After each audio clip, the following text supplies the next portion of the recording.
या अय्युहल्लज़ीना आमनु दुखुलू फिस्सिल्मि काफ़ा वला तत्तबिउ खुतुवातिश्शैतान इन्नहु लकुम अदुव्वुम मुबीन।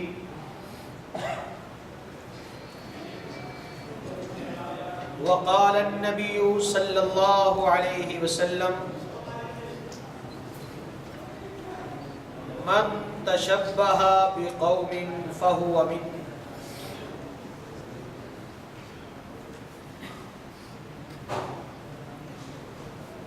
अपने मरकज से अगर दूर निकल जाओगे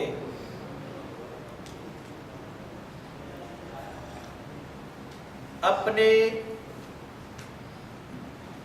मरकज से अगर दूर निकल जाओगे ख्वाब हो जाओगे, अफसानों में ढल जाओगे, अपनी मट्टी पे चलने का सलीका सीखो, संगे मरमर पर चलोगे तो फिसल जाओगे।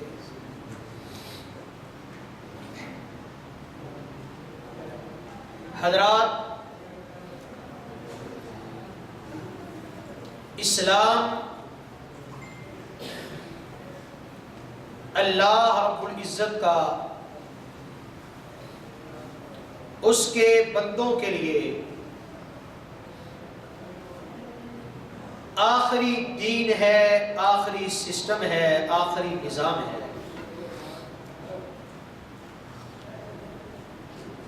अब क़यामत तक के लोगों को इसी दीन और सिस्टम पर चलना है।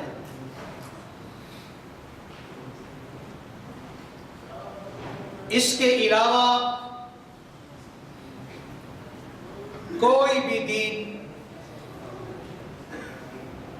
अल्लाह के यहाँ कबूल नहीं किया जाएगा।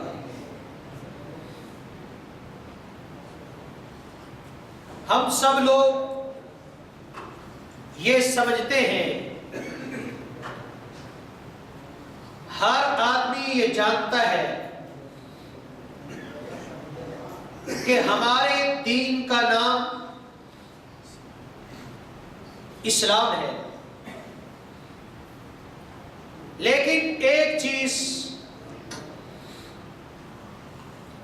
जिससे हम में से बहुत सारे लोग गाफिल हैं, वो ये है कि दीन का माना क्या है। हमारा दीन इस्लाम है, लेकिन खुद दीन किसको कहते हैं? तो अरबी जुबान में दीन का माना है निजाम, सिस्टम, कानून। दीन का मतलब सिर्फ नमाज रोजा नहीं। दीन का माना सिर्फ ज़कात और हज नहीं। दीन सिर्फ इबादत को नहीं कहा जाता। दीन एक सिस्टम को, एक निजाम को, एक कानून को कहा जाता है, दस्तूर को कहा जाता है। यही वजह है कि हमारे वो लोग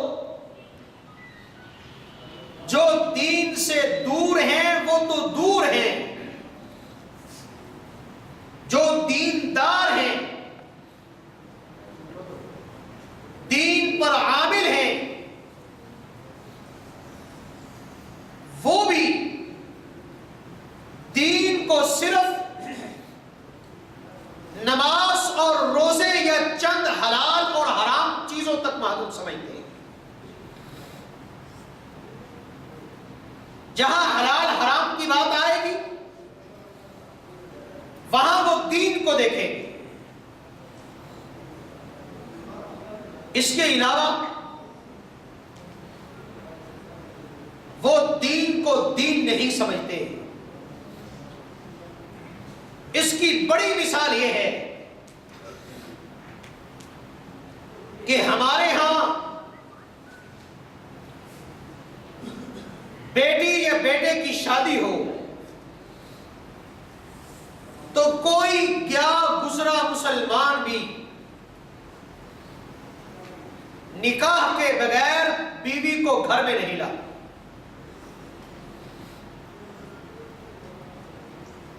निकाह की रस्म अदा किए बगैर बीवी का दर्जा उसे नहीं देता।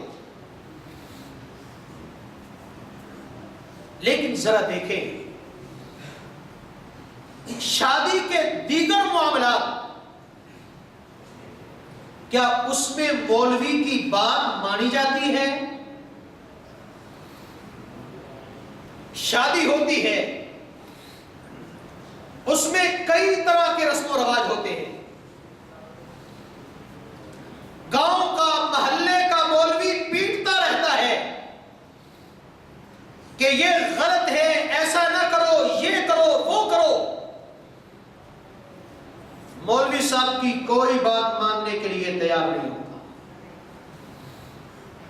कहते क्या है, और मौलवी साहब क्या करें, एक ही तो बेटा है, अब इस पर भी खुशी ना करें तो फिर कब करेंगे। लेकिन जब निकाह की बारी आती है तो उसी मौलवी साहब को बुलाकर निकाह पढ़ाया जाता है। यानी हमने इस्लाम को, दीन को चंद चीजों तक महदूद कर दिया है, जबकि दीन एक निजाम का, कानून का, दस्तूर का नाम है, जिसका ताल्लुक इंसान की पूरी जिंदगी के साथ होता है। हत्ता कि हमारी रस्मो रवाज, वो रस्मो रवाज शादी से मुतल्लिका हो, खुशी से मुतल्लिका हो, गमी से मुतल्लिक हो, घर बार से का ताल्लुक हो या दोस्त अहबाब से हो, हर चीज दीन के रास्ते पर, दीन के तरीके से, दीन की तालीमात के मुताबिक होना चाहिए। आज आप भाइयों के सामने मैं ये बात रखना चाहता हूं कि रस्मो रवाज, तहजीब, तमद्दन, कल्चर, यह भी दीन इस्लाम का उसी तरह हिस्सा है जिस तरह नमाज, रोजा, हज और ज़कात दीन का हिस्सा है। जिस तरह नमाज को दीन का हिस्सा समझते हैं, इसी तरह शादी के मामलात भी दीन का हिस्सा है। जिस तरह रोजा दीन का हिस्सा है, इसी तरह आपका मकान बनाना भी दीन का हिस्सा है। जिस तरह ज़कात दीन का हिस्सा है, इसी तरह गमी के मामलात भी दीन का हिस्सा है। जिस तरह हज करते हुए मौलवी से पूछना चाहिए, इसी तरह अपने मुआशरे की, अपने इलाके की, अपने मुल्क की कोई रस्म अदा करते हुए भी आलिम से पूछना चाहिए कि इस्लाम इसकी इजाजत देता है या नहीं। तहजीब, तमद्दुन, कल्चर या रस्म रवाज, ये इस्लाम का चेहरा है। किसी भी मुआशरे को आप उसके रस्म रवाज से देखते हैं। आप जाकर किसी की मस्जिद में, किसी के मंदिर में, किसी के कलीसा में जाकर नहीं देखते वो इबादत कैसे करते हैं। सबसे पहले आप किसी कौम के बारे में, किसी दीन और मजहब के मुताल्लिक जब राय कायम करते हैं या उसे समझते हैं तो वहां के उस दीन निजाम के मानने वाले लोगों के रस्म रवाज को देखते हैं। ये रस्म रवाज आपके दीन का चेहरा है। आपकी शक्ल और सूरत, आपकी हजामत, आपके हेयर स्टाइल, आपका लिबास, आपका उठना बैठना, आपका चलना फिरना, आपके गुफ्तगू का अंदाज, ये सारा का सारा आपके दीन का चेहरा है। इसी से देखा जाता है। किसी भी निजाम को, किसी मुआशरे को इसी से परखा जाता है। रसूलुल्लाह सल्लल्लाहु अलैहि वसल्लम जब तशरीफ लाए तो आपने सिर्फ लोगों के अकायद, लोगों की नमाज और रोजे की दुरुस्तगी नहीं करवाई, बल्कि वहां के रस्म और रवाज में से एक एक रस्म और एक एक रवाज की इस्लाह की। सरवर कौनैन अलैहिस्सलातु वस्सलाम, अल्लाह रब्बुल इज्जत ने जब मबूस फरमाया, आपने इस्लाम की दावत दी तो एक मुआशरे की बुनियाद रखी, एक कल्चर की बुनियाद रखी, एक नई तहजीब को परवान चढ़ाया। सरवर कौनैन अलैहिस्सलातु वस्सलाम ने जब देखा कि मक्का के लोग अपने बालों की कटिंग कैसे करते हैं, सरवर कौनैन अलैहिस्सलातु वस्सलाम ने उसके उल्ट अपने बालों की कटिंग शुरू कर दी। वहां के लोग आम हालत में कंघी करते थे, कोई खास स्टाइल नहीं था।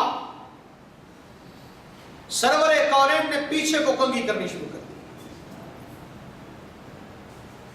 मदीना में गए, देखा कि यहूदी पीछे को कंघी करते हैं। सरवर कौनैन ने साइड से कंघी शुरू कर दी, दरमियान से मांग निकालनी शुरू कर दी। आदमी मुसलमान होता, सरवर कौनैन इस्लाम के मुताबिक उसे खतने का हुक्म देते, उसे अपने बालों को सही करने का हुक्म देते। सरवर कौनैन के पास जब कोई शख्स इस्लाम के लिए आता, इस्लाम कबूल करने के बाद आप उसका नाम पूछते, इसलिए कि नाम भी तहजीब का हिस्सा है। नाम आदमी का तारुफ है, नाम से पता चलता है कि ये किस तहजीब का आदमी है, किस मजहब को मानने वाला है। हालांकि अरबों का उसूल यह है कि अरब जब कोई लफ्ज किसी का नाम रख देते हैं, इन इनका उसूल और कानून यह है कि फिर उसके माना को नहीं लेंगे, और आज भी ये उसूल बोलते हैं कि जब नाम रख दिया जाए फिर उसके माना पर गौर नहीं किया जाता कि इसका माना क्या है। इसके बावजूद सरवरे कौनैन जब किसी के हाथ पर बैत लेते, किसी को बैत करते, तो सबसे पहले पूछते तेरा नाम क्या है। इसलिए कि पहले तू काफिर था, अब मुसलमान है। पहले अगर काफिरों वाला नाम था, अब मुसलमान वाला नाम होना चाहिए। नाम पूछते, अगर नाम इस्लाम के मुताबिक होता उसे बरकरार रखा जाता। अगर वो नाम इस्लामी तहजीब, तमद्दुन, अकायद, इस्लामी नजरियात के बरअक्स होता तो सरवरे कौनैन उसी वक्त उसके नाम को तब्दील कर दिया करते। अब एक बंदा सोच सकता है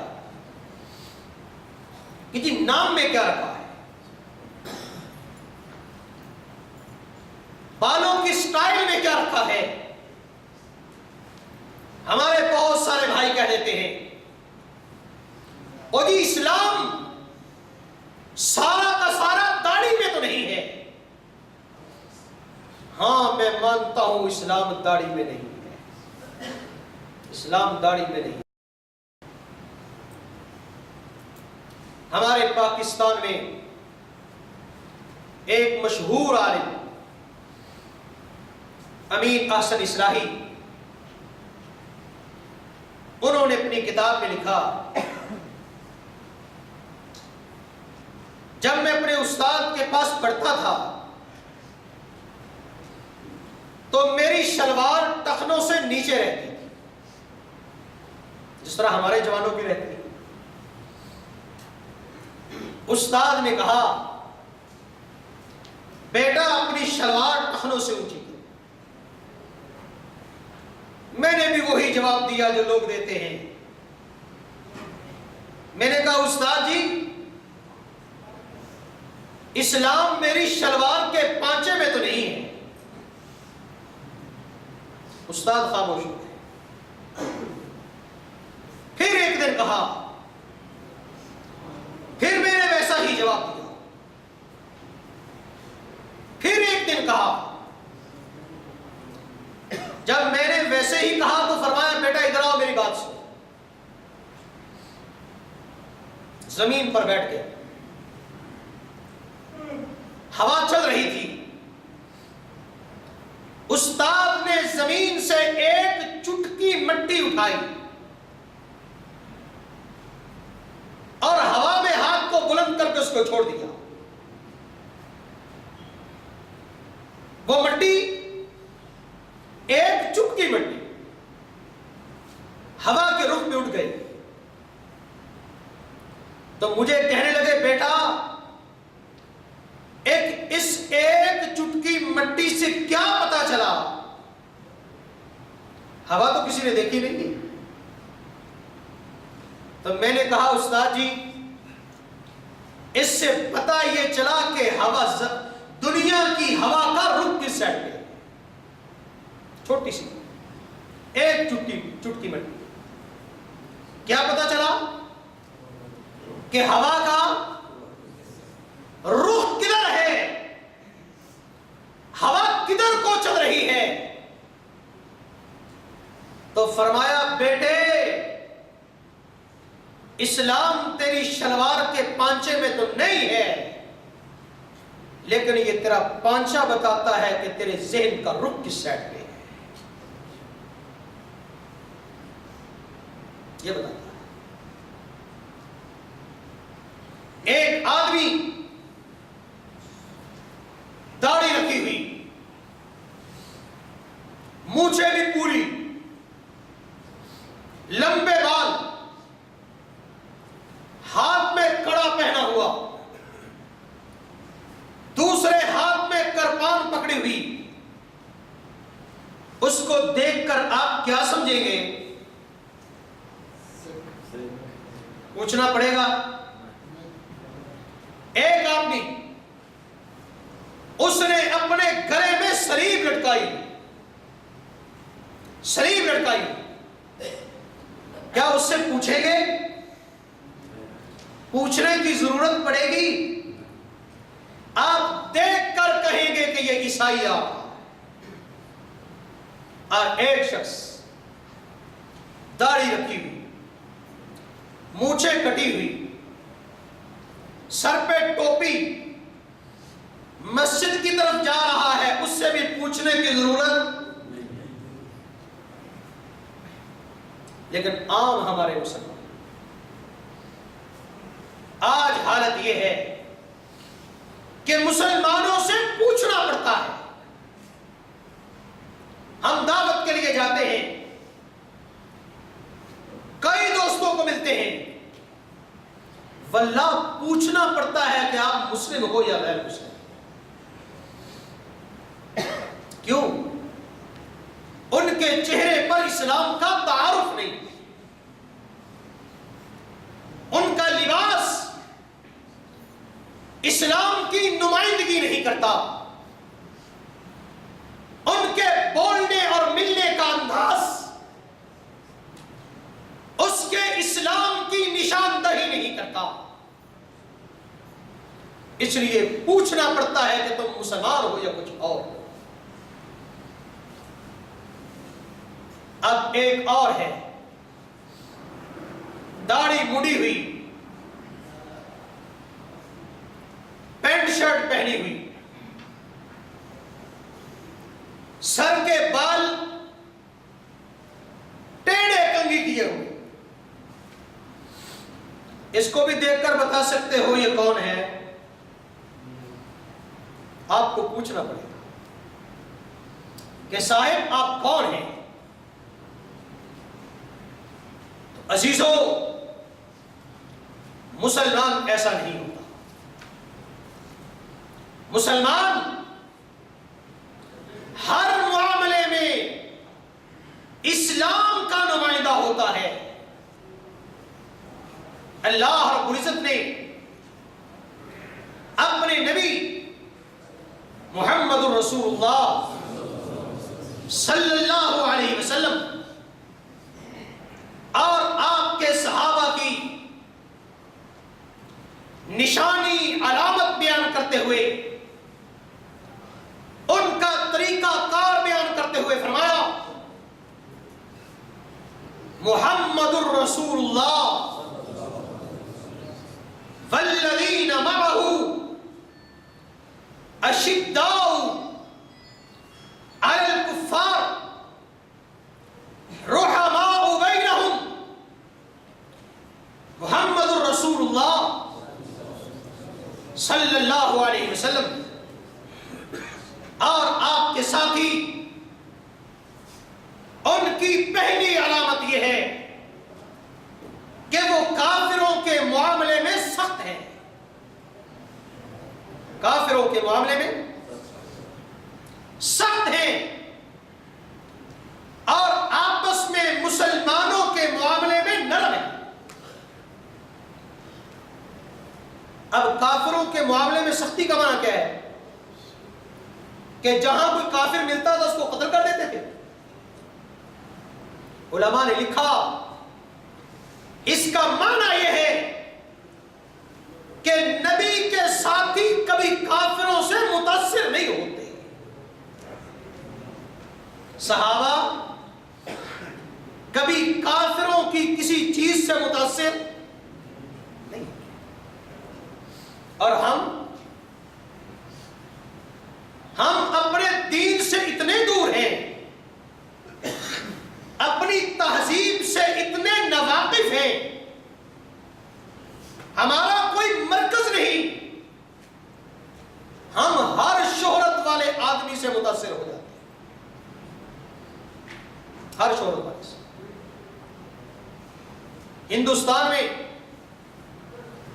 अंग्रेज आया तो उन्होंने दाढ़ियां मूंडी हुई है,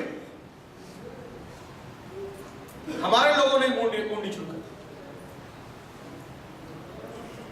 फिर एक वायस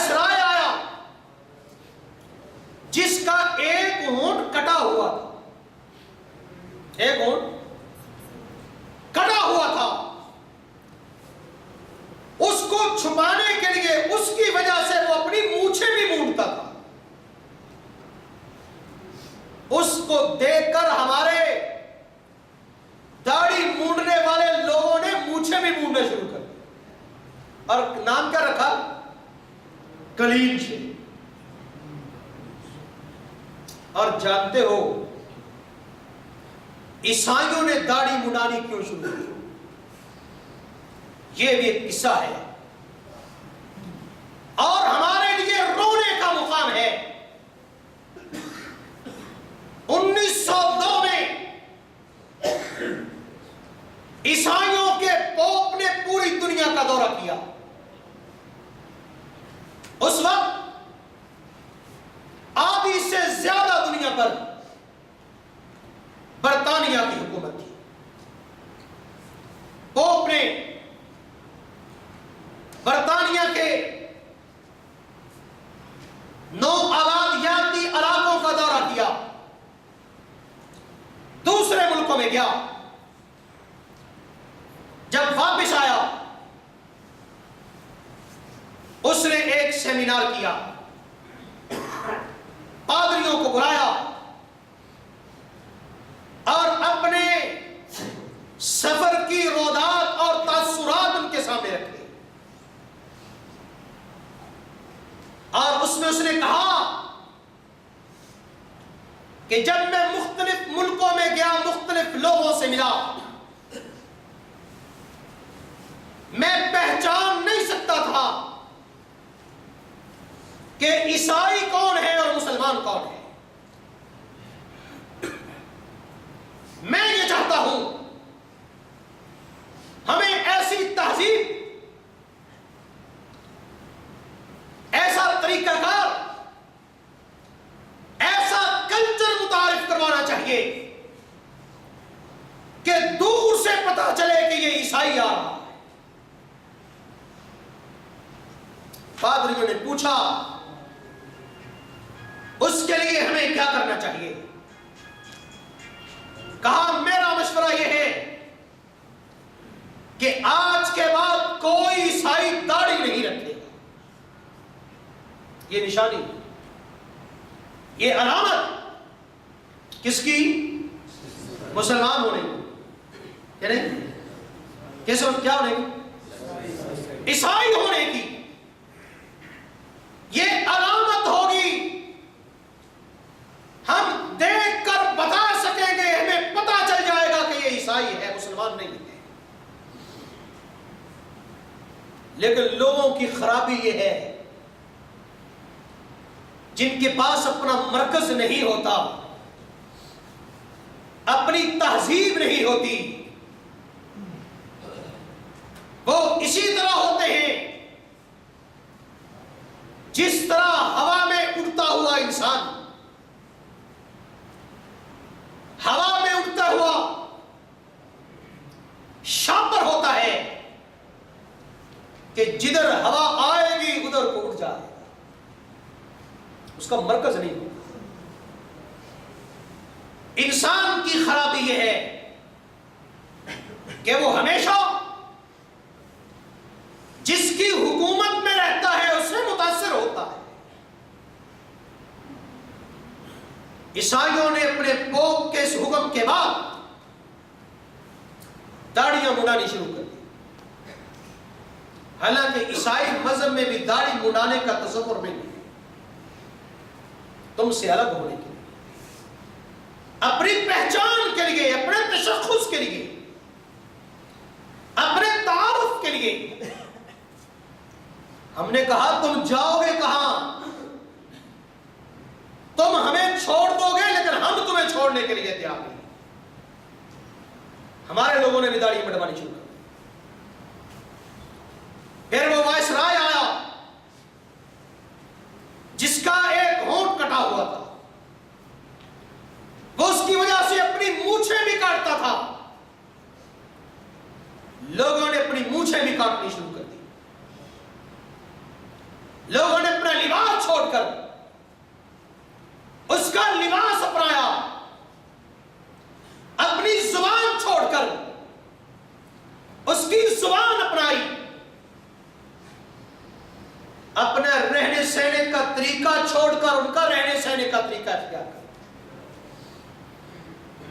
जो लोग जिनके पास अपना कल्चर और तमद्दुन और दीन नहीं होता, वो बहुत जल्द मुतासर हो जाएगा। हम लोगों की हालत यह हुई कि किसी स्टेशन पर एक अंग्रेज गाड़ी से उतरा और चाय के खोखे पर पहुंचा। उसने 1 कप चाय का ऑर्डर दिया। खोखे वाले ने चाय तैयार करके दे दी। जब वो पीने लगा तो उधर से गाड़ी का हॉर्न बज गया। अब उसने सोचा,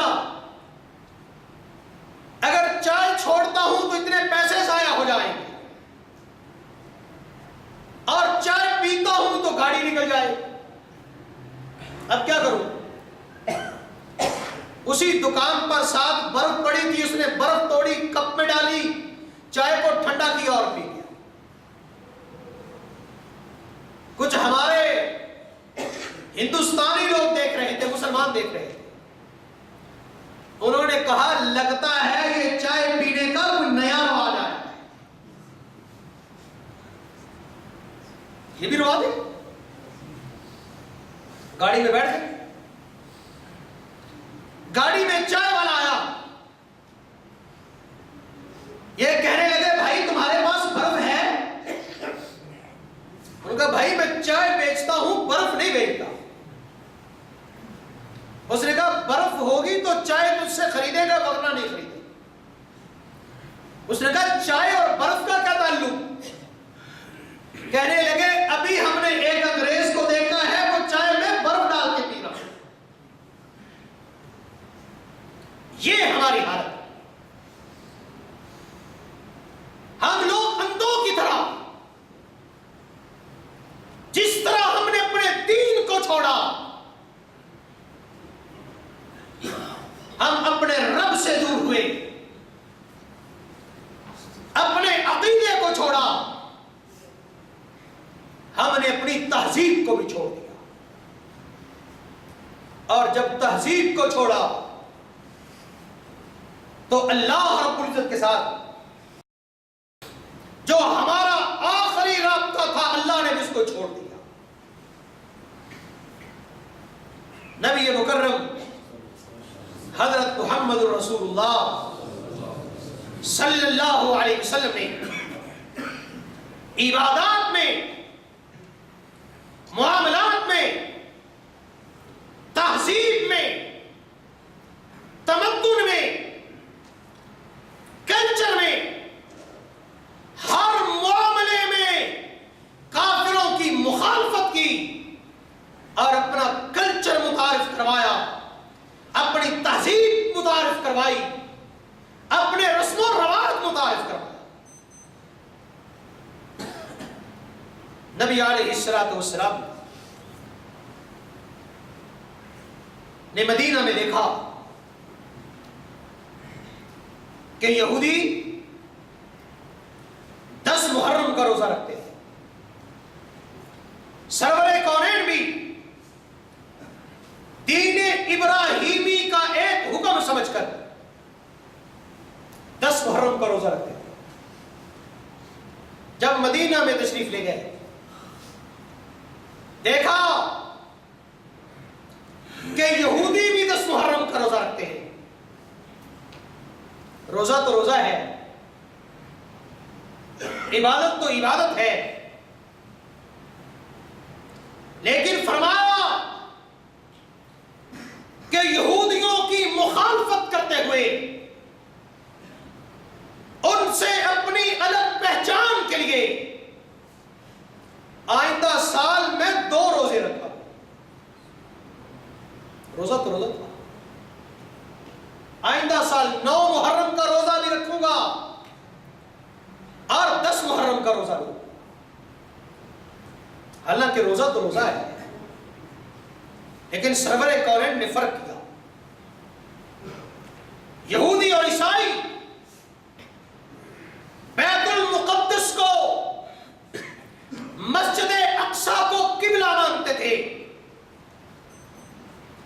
अगर मुसलमान भी उसी तरह मुंह करके नमाज पढ़ते रहते तो क्या फर्क पड़ता। लेकिन नहीं, अल्लाह ने मुसलमानों का किबला तब्दील कर दिया। क्या फर्क पड़ता था। यहूदी जो लिबास पहनते थे, उनके घरों का जो स्टाइल था, सरवरे कौनैन ने उसकी मुखालफत की। फरमाया लोगों, यहूदी सिर्फ अपने घरों के अंदर की सफाई करते हैं, तुम अपने घरों के बाहर अपनी गली की भी सफाई किया करो। क्यों? गुजरने वाले को पता चले ये यहूदी का घर है या मुसलमान का घर है, पता चले, पूछना न पड़े, दूर से पता चले। फरमाया लोगों, लिबास पहनते हुए इन चीजों का ख्याल रखो। क्यों? लिबास की शर्तें मुकर्रर की इसलिए कि कोई तुम्हारा लिबास देखे, लिबास से पता चले कि यह मुसलमान आ रहा है। लेकिन हम, खुसूसन हम बर्रे सगीर के मुसलमान, सदियों तक हम हिंदुओं के साथ रहे। हिंदू अपनी तहजीब और तमद्दुन के इतने पक्के कि कोई एक रस्म भी मुसलमानों की हिंदुओं पर में राज ना हो सके, कोई एक रस्म। लेकिन हम जो दीन से, अल्लाह से, मालिक से दूर थे,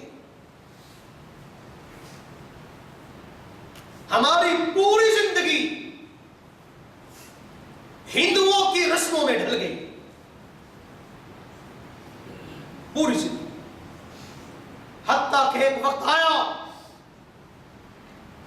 आज का मुसलमान उसकी हालत यह है कि वो अपनी तहजीब और अपने कल्चर की किसी एक निशानी को भी मोहब्बत और अजमत की निगाह से नहीं देखता। और यह भी याद रखो, काफिर कुव्वतों ने इस पर बाकायदा काम किया, इस पर मेहनत की, और आज के हमारे इज़राए अबलाग पूरी ताकत से आज भी इस पर काम कर रहे हैं। मुसलमान टोपी पहनता था, उन्होंने टोपी मुअज़्ज़ज़ आदमी के सर से उतारने के लिए होटल के बैरों के सर पे डाल।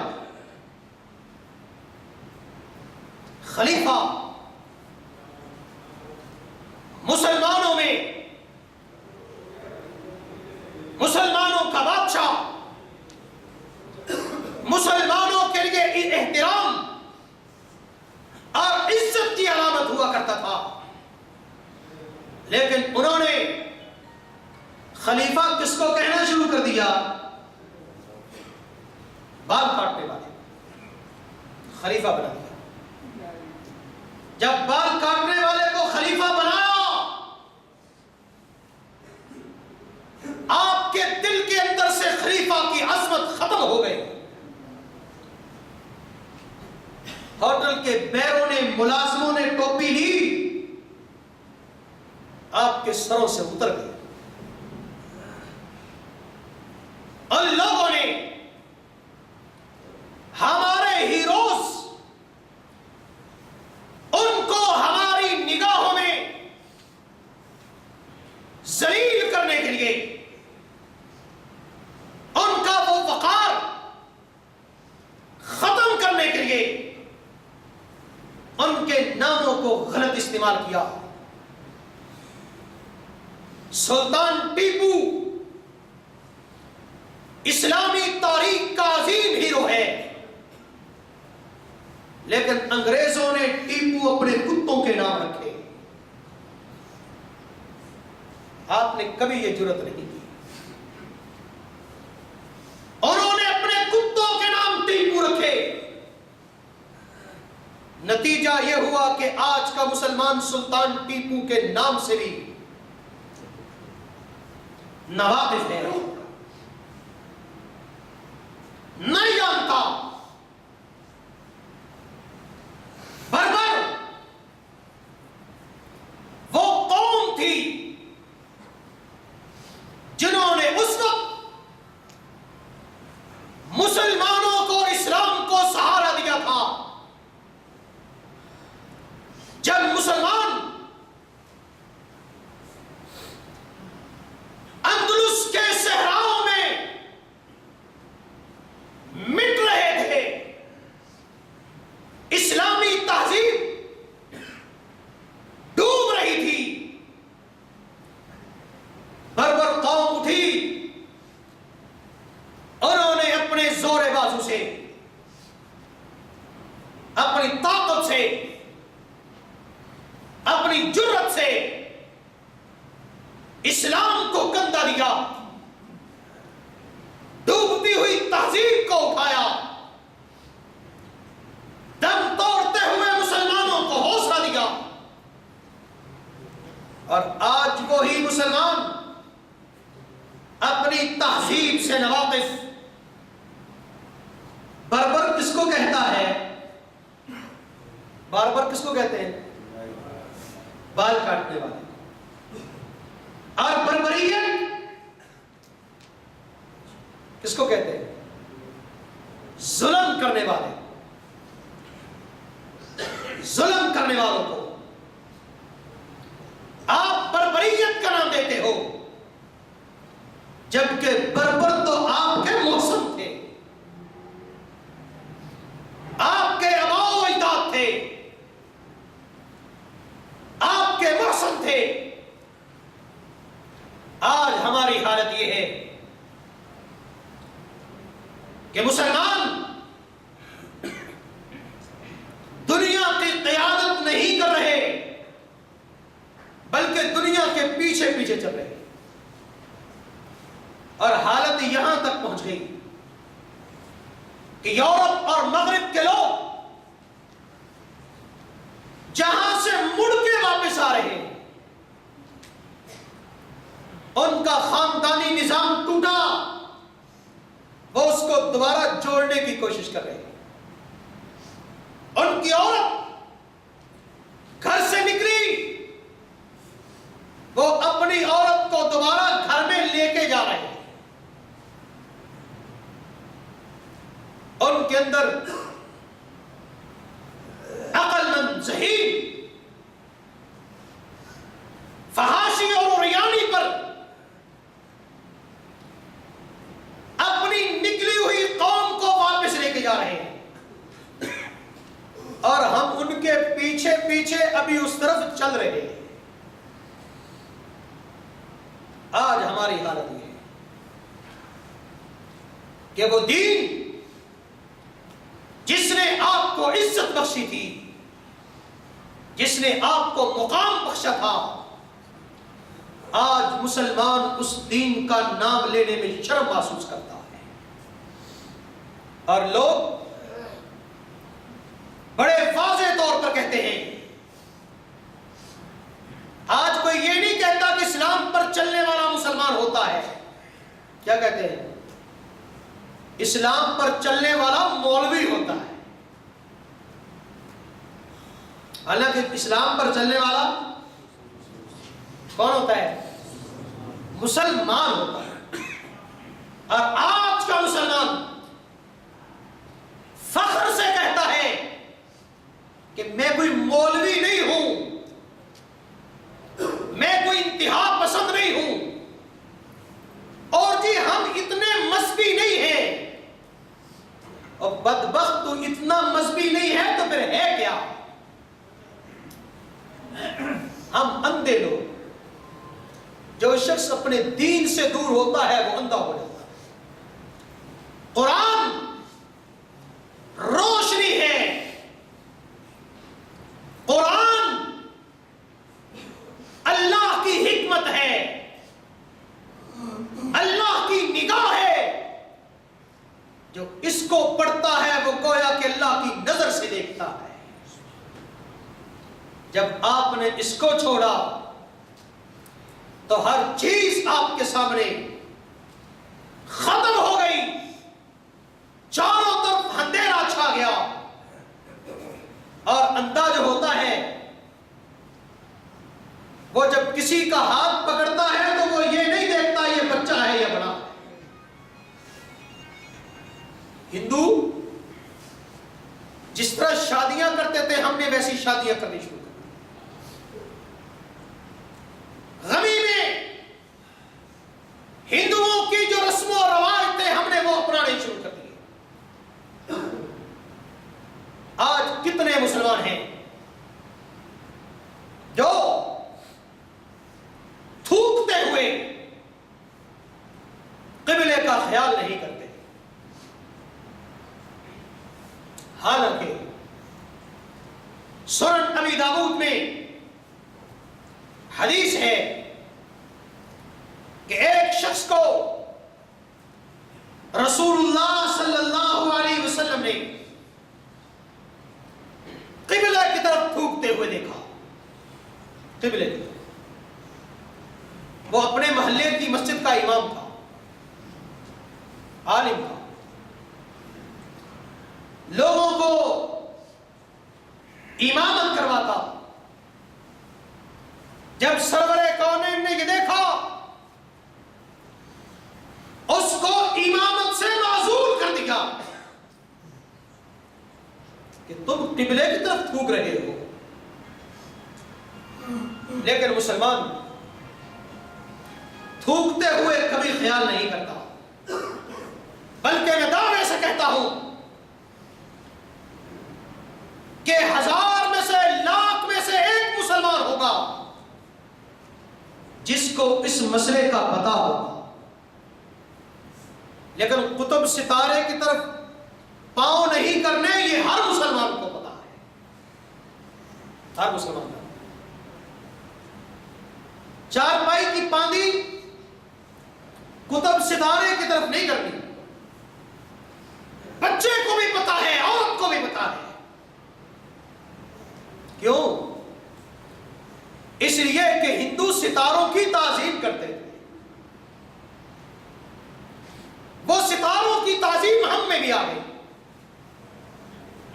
हिंदू सितारों से अपनी किस्मत मालूम करते थे। और आज मुसलमानों के मुआशरे में हाथ देखने वाले और हाथ दिखाने वाले जगह जगह पर बैठे हुए, छोटे से लेकर बड़े तक, आम से लेकर हुक्मरानों तक, उनके पास जाते हैं और अपना हाथ दिखाते हैं। पूछते हैं कि मुझे हुकूमत कब मिलेगी? बाबा बतलाओ बाहर जा सकूंगा या नहीं जा सकूंगा?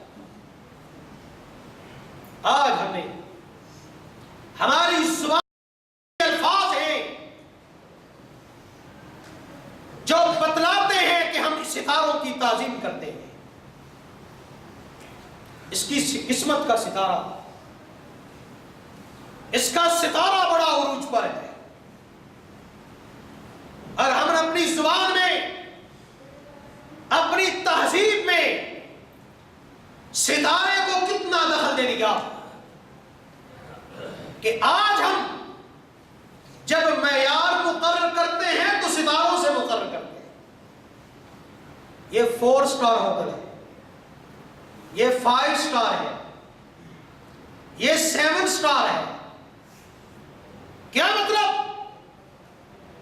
मुसलमान अपने दिनों के अय्याम बोलता हुआ शर्माता है और इंग्लिश के मंडे संडे कहते हुए हालांकि यूनानियों ने हफ्ते के दिनों के सारे नाम अपने देवताओं के नाम पर रखे हुए, सारे। और हम वो बोलते हुए बड़ा फख्र महसूस करते हैं। हम लोग इस्लामी वज़ाक़ता, दाढ़ी, मूंछ, हेयर स्टाइल, नाखून, इनमें इस्लामी तालीमात को अपनाते हुए शर्म महसूस करते हैं। हमारे नबी ने कहा वतक़लीमुल अज़फ़ार, नाखून काटो। लेकिन आज मेरी मुसलमान बहन बेटियां नाखून लंबे रखने में फख्र महसूस करती है। और पर्दा करे, औरत ने पर्दा उतार दिया। कहा औरत अपने कपड़े को नीचे लटकाए के पांव भी नजर ना आए। और औरतों ने कपड़ा ऊपर चढ़ा लिया और उसका नाम रखा मुल्ला स्टाइल। मर्दों को कहा कि अपना कपड़ा टखनों से ऊंचा रखो, लेकिन मर्द की पतलून, उससे उसका बूट भी नजर नहीं आ रहा। बिल्कुल हम उल्ट चलते चले गए। हम लोग ईसाइयों और यहूदियों के, हिंदुओं और मजूसियों के तरीके पर चलना शुरू कर दिया। पहले भी यहां पर बात हुई है कि शादी ब्याह और खुशी के मौका पर यह आतिशबाजी, यह सिर्फ रस्म नहीं बल्कि मजूसियों की इबादत है। और जो रोके हम कहते हैं ये मौलवी है, ये मौलवी है। कितनी रस्में हैं। आपने देखा होगा हिंदुस्तान में लोग अपनी बच्चियों को वरासत में हिस्सा नहीं देते थे, लेकिन बाप के सीने में दिल तो होता था। रस्म यह थी कि हिस्सा नहीं देते। अब लोग क्या करते हैं कि हर खुशी गमी के मौका पर बेटी को कुछ ना कुछ देते। शादी होती जहेज देते, बच्चा पैदा होता फिर देते। कोई भी उसके घर में खुशी होती, गमी होती, बाप अपनी बेटी के सर पे जाके हाथ रखता, उसकी मदद करता। हत्ता कि बेटी फौत होती कितनी साल की उम्र में? 80 साल की, 90 साल की उम्र में। पोतों वाली, नवासों वाली उनकी भी औलादें हो गई। जब ये बुढ़िया मरेगी, कफन फिर भी बाप के घर से आए। और आज मुसलमान ऐसा करते हैं या नहीं? वल्लाह मैंने खुद देखा। मेरी दादी फौत हुई, मैं बाजार में गया कफन ले आया। अब उसके भाई तो नहीं थे, भांजे आए। कहते जी आप कफन क्यों लेके आए? मैंने कहा मेरी दादी थी। अरे कहा नहीं ये हमने देना। तुमने क्यों देना है? नहीं ये हमारा फर्ज बनता है। यानी जो अल्लाह ने वरासत का हुक्म दिया वो तुम्हारा फर्ज नहीं, और जो हिंदू की तरफ से रस्म आई वो तुम्हारा फर्ज बनता है। हिंदुस्तान में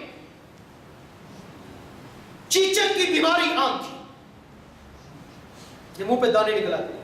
निशान पड़ जाता है। तो हिंदू एक जब ये वबा फैलती थी तो अपनी मूर्तियों देवियों की पूजा में लग जाते, हत्ता कि उनकी देखा देखी मुसलमान भी एक मूर्ति की पूजा के लिए जाने लगे। बात बढ़ती बढ़ती हिंदू अपनी मूर्ति को खुश करने के लिए, और आज ये बात आज मैंने पहली मर्तबा पढ़ी है, आज पहली मर्तबा पढ़ी। हम भी कहते रहे हिंदुओं ने अपनी मूर्ति को खुश करने के लिए या उसकी याद दिलाने के लिए चीचक की बीमारी का नाम माता रख दिया, और आज तक हमारे मुआशरे में इन दानों को माता के दाने कहा जाता है। आज भी हिंदू अपनी मूर्तियों को खुश करने के लिए, और इस्लाम से पहले अरब भी अपने बुतों को खुश करने के लिए बच्चों के नाम पर बच्चों के सरों पे चुटकियां रखा करते थे। बस फर्क यह पड़ा, वो बुतों के नाम पर रखते थे, वो देवियों के नाम पर रखते थे, और आज का मुसलमान दरबारों के नाम पर बच्चों की चुटकियां रखता है। वही गीत जो होली पर गाए जाते थे, मुसलमान उन्हीं गीतों को अपनी तहजीबों में गाने लगे। वो अल्फाज जो हिंदू अपनी देवताओं और अपनी देवियों के लिए बोलते थे, मुसलमान सवाब का काम समझकर नाते रसूल में बोलते हैं। हिंदू एक दूसरे से नफरत करते थे। हिंदुओं में बड़े छोटे हैं, दर्जात हैं। कोई बड़े दर्जे का आदमी छोटे हिंदू के साथ बैठ के खाना नहीं खाता। और आज नफासत के नाम पर हम मुसलमान भी अपनी अपनी प्लेटों में खाना खाते हैं। कोई शख्स जो अपने आप को बड़ा समझता है, जो अपने आप को मुअज़्ज़ज़ और मुहतरम समझता है, वो अपनी अलग की प्लेट में लेकर खाना खाता है, किसी के साथ खाना पसंद नहीं करता। हमारी शादी की रस्में इतनी हिंदुओं के साथ मिल गई कि मैं समझता हूं कि निकाह के अलावा शायद कोई रस्म हो जो हिंदुओं से ना ली गई। और हमारे घरों में आज हिंदू तहजीब इतनी आ गई। पिछले दिनों यह खबर अखबारों में छपी कि किसी घर में शादी थी, निकाह हुआ, बाप ने अपनी बेटी को दूल्हे के साथ गाड़ी में बिठाया और चलने लगे। तो नन्हा सा बच्चा पूछता है, बाबा, बाजी ने और दूल्हा भैया ने चक्कर तो आग के इर्द गिर्द फेरे तो लगाए नहीं, ऐसे कैसे चले जाए?